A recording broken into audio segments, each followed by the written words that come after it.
Hello दोस्तों, veterans नमस्कार। मैं दीपान सिंह। मैं आपको बताना चाहूँगा कि हमारा केस जो माननीय सुप्रीम कोर्ट में चला हुआ है उसकी देखरेख में जितने भी पीएनबी के पेंशनर्स हैं या पीएनबी के रिटायर्ड ऑफिसर्स का जो एसोसिएशन है या एक और इम्प्लीडेड जुड़े हैं जो ये केवी आचार्य जी हैं, ये आई पार्क के इनके वाइस प्रेसिडेंट हैं इम्प्लीडेड के रूप में डॉक्टर जेडी शर्मा। इन्होंने एक सिनॉप्सिस दिया। उस सिनॉप्सिस को मैंने बताया तो उसमें कहाँ कहाँ कमियां थीं। उस सिनॉप्सिस के बाद केवी आचार्य जी और जीडी नड्डा साहब डीएफएस को लेटर लिखते हैं और ये सीबीपीआरओ के क्या हैं, ये जॉइंट कन्वीनर्स हैं दोनों के दोनों। यहां जो बातें लिखी गई हैं भैया वो सिनॉप्सिस में क्यों नहीं है? मान लिया 35.1 का आप सही इंटरप्रेट नहीं कर पाए, अब कर सकते हो, कोर्ट में कर सकते हो, बहस में कर सकते हो, बहस में बता सकते हो कि हमारा जो पेंशन अपडेशन शुरू से था एक शाश्वत पेंशन अपडेशन है, थोड़ी मिस इंटरप्रेट हुआ है। लेकिन दूसरी बातें कैसे चली गई? आप जब लेटर लिखते हो डीएफएस को तो आप कहते हो updation of pension for the pensioners and the family pensioners of the banking industry an urgent necessity to implement the provisions of the pension regulations.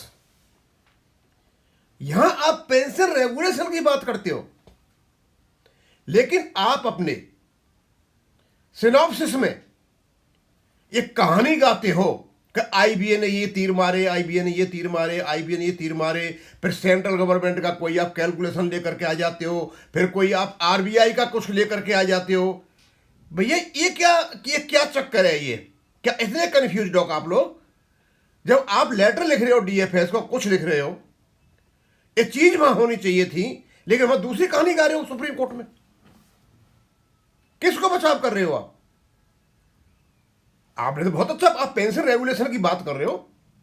Pension regulation के किसी रेगुलेशन को इंटरप्रेट करने में गलती हो सकती है, 35.1 को इंटरप्रेट करने में गलती हो सकती है, उस पर ध्यान दीजिए, गलती उसको सही निकाल सकते हो।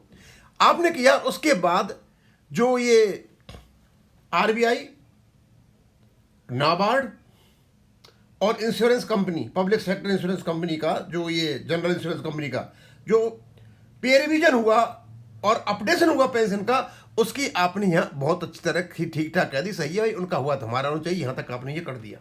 ये कल मैंने आपको बता दिया था। और फिर यहाँ आकर के सीबीपीआरओ आईवी पार्क दोनों मिलकर के क्या कहते हैं in our several number of correspondence have drawn the attention of government IBA to the fact that as per the provisions of 993 pension settlement of banks signed under the provisions of the industrial Dispute Act 1947, the pension scheme bank is modeled on the provisions of RBI employees and central government employees pension in several correspondences between IBA and Sri and God बोले। और यहाँ कहते हो आप जो हमारे regulation बने हैं आरबीआई रेगुलेशन और सीसीएस रूल 1970 पर आधारित है। आप मानते हो ना? जब भाई उस पर आधारित है, उन दोनों का पेंशन अपडेशन है, तो तुम्हारा क्यों नहीं है? क्यों ये मेंशन नहीं है तुम्हारे सिनॉप्सिस में? ये रखो ना इस पॉइंट एक को कि जब हमारे रूल्स और रेगुलेशंस सीसीएस रूल 1972 पर बने हैं, आरबीआई रेगुलेशंस पे बेस पर बने हैं और वो दोनों में अपडेशन है, तो हमारे में क्यों नहीं है? पाटनी साहब ने यही तो कहा है कि मुझे पता नहीं 35.1 क्या है, मुझे पता नहीं 56 क्या है, मुझे यह पता है कि जिस समय रूल बने थे उस समय जो आधार था उस आधार से मुझे पेंशन अपडेशन चाहिए। भैया क्या कर तुम्हारे उसमें सिनॉप्सिस में क्यों नहीं है ये? आगे कमाल की बात करते हो आप। आगे कहते हो instead of doing the same IBA has always taken a wrong stand with the deliberate intention to deny updation of pension. भैया यहां तो आप लांछन लगा रहे हो आईबीए पे,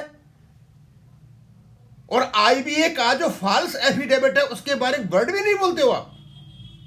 आईबीए कहता है फंड बेस्ड है पेंशन, आपके एक वर्ड भी नहीं बोलते हो आप।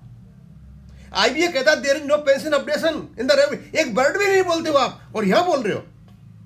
आचार्य साहब क्या है ये?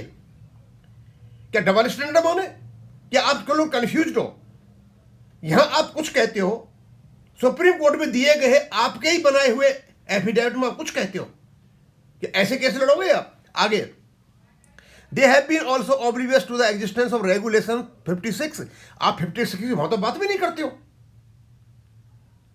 जो कि मैंडेटरी रेगुलेशन है, आप बात नहीं करते हो वहां पर। क्यों नहीं करते हो भाई? Next, which clearly state that the authority in case of having any doubt may seek reference to the pension and commutation rules as applicable for the same। बहुत इंपॉर्टेंट चीज है, इसकी आप बात भी नहीं करते हो। भैया किसने बनाया भाई? और आप शायद ये सोच रहे होंगे कि हमने आपके उस पर अटैक, हम नहीं कर रहे भाई, आप लोगों ने बनाया ही ऐसा है। आपने एक अलग ग्रुप तो उसका बना दिया 1/10/1986 से 1/1/1986 से लेकर 31/10/1927 तक, और एक अलग पेंशन स्कीम बना दी उसमें, और यहां आप कुछ बात कर रहे हो, वहां आप कुछ बात कर रहे हो। आगे कहते हो IB has often taken a plea and excuse that the pendency of a case before the honourable court is standing in the way of the. और ये IB ने हमेशा एक सबजुडिस का बहाना लिया, हथियार के रूप में तो यूज किया इसको। ये सही है आपका, IB ले रहा है इसकी, ये तो नहीं कह रहे हो आप वहां पे, बिल्कुल बात नहीं कर रहे हो आप वहां पे। The authorities decide resolve issues and provide regulation, apex court rulings, judgments, और सारी there have been several previous occasions to record IB has come to यहाँ कर, और अंत में आप वहीं आ जाते हो कि भैया क्या नाम है, जब रीअश्योरिंग वर्ड गवर्नमेंट दे रही है, आपको कमिटमेंट दे रही है, तो आपको भी वेल बीइंग ऑफ सिटीजन के लेकर के हमारा भी काम किया जाए, और रेस्पेक्टफुली आपको सबमिट करते हैं। नदब साहब, आप जॉइंट कन्वीनर हो CBPRO के, सुप्रीम कोर्ट में जो केस चल रहा है आप भी इक्वली रेस्पॉन्सिबल हो। KV आचार्य जी इक्वली रेस्पॉन्सिबल है, क्योंकि इनका वाइस प्रेसिडेंट वहां पर इम्प्रीडर है। थोड़ा आप उनके सिनॉप्सिस को अपने लेटर से तुलना करना, आपको पता चल जाएगा कहां का गलती करके बैठे हो। आप नई नई चीजें लेकर के आते हो, एक नया कैलकुलेशन लेकर के आए हो। जब क्या क्या आप फंड की बातें कर रहे हो भैया, कहां से बनाया आपने वो?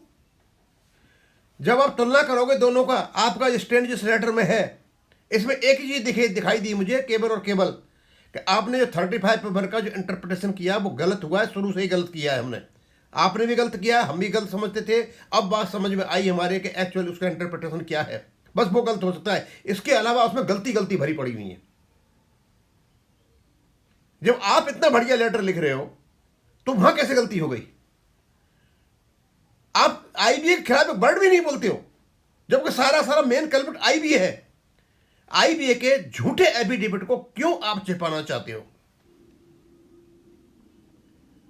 दोस्तों, मैं तो आचार्य साहब से पूछूंगा, आचार्य हमें बताएं, आप का जो इम्प्लीडर है JD शर्मा साहब, इनका वकील नहीं आया था, अब क्यों इनका रेस्पोंडेंट में नाम है, आदमी हमारे ही है।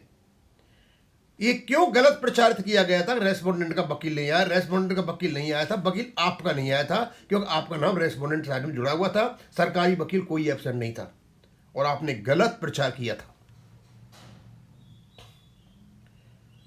अब मैं कुछ हतप्रभ हूं मैं कि आप में तो समान कोई मैचिंग नहीं है बिल्कुल भी।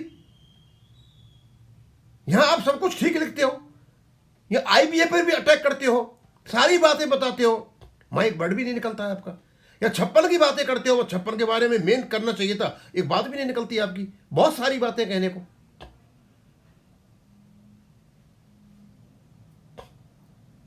सबसे पहले आपका आधार सेंट्रल गवर्नमेंट रूल CCSU 1972 और RBI वहां पेंशन अपडेशन यहां क्यों नहीं है?